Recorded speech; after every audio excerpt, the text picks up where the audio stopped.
Hola, ¿qué tal? Bienvenidas y bienvenidos a Contrapunteo, el punto exacto a la discusión. Una iniciativa de la Universidad de la Ciénega del estado de Michoacán de Acampo, o como le decimos por acá cariñosamente, la UCEMICH. Es un espacio de diálogo, de confluencia y, por qué no, también de debate, en el que vamos a abordar diferentes temas de la vida pública. Los autos eléctricos son el futuro de la movilidad en México y en el mundo. Sobre eso vamos a platicar en Contrapunteo. Estimado Vladimir, ¿cómo estás? Gracias por estar con nosotros. Gracias a ti por tenerme en este espacio. Oye, pues te invitamos porque traemos ahí una polémica, incluso aquí con los del staff y con gente que nos ha escrito sobre... Hubo un momento, no sé qué te parezca a ti, en el que parecía o sigue pareciendo que los coches eléctricos siguen siendo la solución, ¿no? Digamos, para el tema de movilidad y ya no utilizar los combustibles fósiles, ¿no? Pero de pronto hay gente pues, que nos ha dicho que también las baterías, particularmente, que son un componente muy importante de un automóvil de estas características, pues representa un problema. Entonces, te hemos invitado, Vladimir, pues para que nos cuentes un poco. Me imagino que no hay, que hay matices, ¿no? Es decir, ni todo es blanco, ni todo es negro. Pero a ver, te planteo la pregunta directamente y vamos conversando. ¿Te parece que los autos eléctricos son el futuro de la movilidad? Sí. Tú ahí no tienes ninguna duda. No, claro. Sí. Yo creo que la pregunta ahí es ¿qué tan rápido? ¿No? ¿Qué tan rápido? ¿En cuánto tiempo? Y es una pregunta que tiene muchos matices porque va a depender de las condiciones macroeconómicas, de las condiciones regionales. Entonces es una pregunta que es larga de analizar, ¿no? Claro. A ver, empecemos, si me permites, en términos económicos. ¿México qué tan lejos está de que eso sea la alternativa? Porque en Estados Unidos escuchamos que en 2030, ¿cierto? Ya hay es por ley, ¿no? Que ya no se van a utilizar autos con combustión interna. Pero en México no estamos tan cerca de eso. O sea, ¿tú cómo lo valoras en México? Es algo que ¿Qué tanto nos falta? Es algo que se va a ir dando de manera gradual. Digo, más allá de empezar con México, pudiéramos empezar, por ejemplo, con Noruega, ¿no? A ver. Noruega, donde prácticamente el 90% de los autos ya son eléctricos. Okay. Y después de ahí sigue probablemente China, donde ahí el mercado, el volumen de mercado ha crecido muy rápidamente en los últimos años. De hecho, apenas la semana pasada fue el Beijing Auto Show en donde se presentaron muchas innovaciones en términos de la electromovilidad. Después de China nos podemos ir hacia Europa, que es la región en la que esto también está avanzando. Y por último, Estados Unidos y posteriormente México, ¿no? Entonces, en esa velocidad de avances en donde las regiones, por sus diferentes culturas, economías de escala, etcétera, van a ir avanzando en términos de eso. Incluso en ese mismo orden que nos das, Estados Unidos ya no es la potencia en ese sentido. Es difícil tener una perspectiva en términos de quién va liderando. Por sí, en términos de mercado, pues definitivamente Noruega pudiéramos pensar que en términos de adopción, pero en términos de generación de soluciones, China ha sorprendido al mundo en términos de lo que está pasando en Beijing. Pero Estados Unidos ahí va en términos de los últimos años, cuando el Inflation Reduction Act por Biden empezó a incentivar todo este tipo de tecnologías. Y si hoy en día visitamos California, el estado de California por sí solo va avanzando a una velocidad mucho más rápida que otros estados de Estados Unidos. Pues más que hablar de Estados Unidos, hay que hablar de California, por ejemplo, en términos de economías de escala, ¿no? Ok. Y también el hecho que las empresas, pues a veces ya son multinacionales, es decir, ya no están... Digo, uno se queda con la idea a lo mejor anterior de los países, ¿no? Exacto. Pero las empresas ya tienen accionistas de diferentes países, ¿no? Exacto. No, y además que otra cuestión es que ahí van a jugar mucho papel las cuestiones urbanas, ¿no? Por eso te decía, más que hablar de países, hay que hablar de ciudades, regiones, en términos de qué tan rápido vamos a ir avanzando. Y México, hoy ahora atacando el tema de México, más que hablar de México como país, hay que hablar de las grandes ciudades de México, como Ciudad de México, donde prácticamente pudiéramos pensar que más allá del 80% de los vehículos eléctricos que se venden en nuestro país, se venden en Ciudad de México y Estado de México y posteriormente Monterrey o Guadalajara, ¿no? Claro, eso es muy importante, tienes razón. O sea, hay una desigualdad en términos de los ritmos, ¿no? Que veremos en el avance. Es decir, habrá más desigualdad de grandes ciudades, claramente Ciudad de México, Monterrey, Guadalajara y sus zonas metropolitanas. Y habrá territorios que quedarán lejos de estos avances, entonces, claro, dices. Exacto. ¿No? Y lo mismo cuando analizamos Noruega como tal, aunque el 90% de participación ya han logrado en ese país, es un país con 5 millones de habitantes aproximadamente, también hay lugares en los que no van a adoptar el auto eléctrico, inclusive en Noruega, por cuestiones de de lejanías de los centros urbanos, ¿no? Claro, es un gran tema ese de la desigualdad social que discutiremos en otro momento, pero entonces, a ver, ¿por qué una persona debería elegir un coche eléctrico y ya no uno de combustión interna?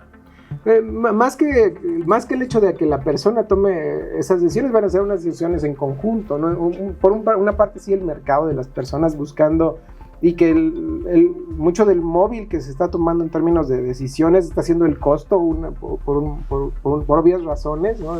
La persona cuando va y compra un auto, busca un auto que satisfaga sus necesidades, pero que también esté al alcance de sus costos. Entonces es un punto importante. Y por el otro lado, la cuestión del por qué lo estoy comprando, ¿no? Y ahí implica el impacto ambiental, el impacto social y la facilidad que si esa persona está ubicada en un centro urbano o lejos o alejado de los centros urbanos, ¿no? Bueno, te invitamos porque tú eres experto. Hay quien dice que compra un auto eléctrico pues con esta idea de combatir un poco el cambio climático, claro, etcétera, y tiene una parte más ambiental. Pero digamos, en términos comerciales, ¿sí resulta mejor un coche eléctrico o estamos todavía lejos de ese desarrollo? Esa es una pregunta que tiene mucho análisis. Hay muchas matemáticas que se están haciendo en ese aspecto para calcular cuál es el impacto de corto, mediano y largo plazo, porque por sí solos, y en términos de análisis en Europa y en China, ajá, pudiera ser que algunos costos hoy en día son más altos para comprar un auto eléctrico, pero si comparamos los costos de mantenimiento y el uso energético, el punto de inflexión en el que ya el auto se vende por sí solo ya está en un buen rango de aceptabilidad en ese aspecto, ¿no? O sea, ya en ese momento sí es aceptable ya un coche eléctrico. Exacto. Incluso en el precio. Ya Va a depender mucho del mismo uso del auto por parte del conductor, ¿no? De los patrones que está siguiendo para su uso.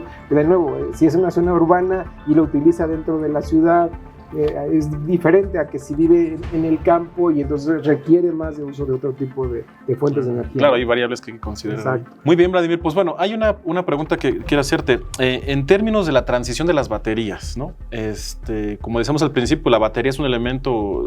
¿Tú desmientes esta información o no? Me decían que incluso es el elemento más caro de un coche eléctrico. Es correcto, sí, en una parte. Uh-huh. Ok, entonces, a ver, cuéntanos, ¿cómo ha sido esta transición, digamos, de las baterías que todos conocemos o conocíamos, uh-huh, ¿no?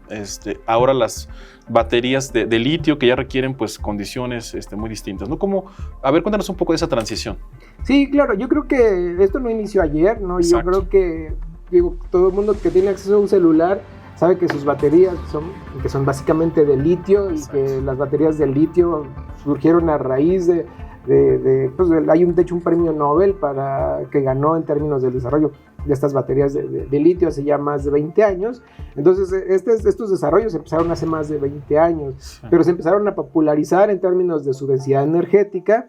Y a la par había muchos otros desarrollos, ¿no? En términos de almacenamiento de energía, como las baterías de plomo ácido, los supercapacitores, que están desarrollándose y documentándose en muchas universidades y empresas. Entonces, eso se ha dado de manera gradual en términos de la adopción.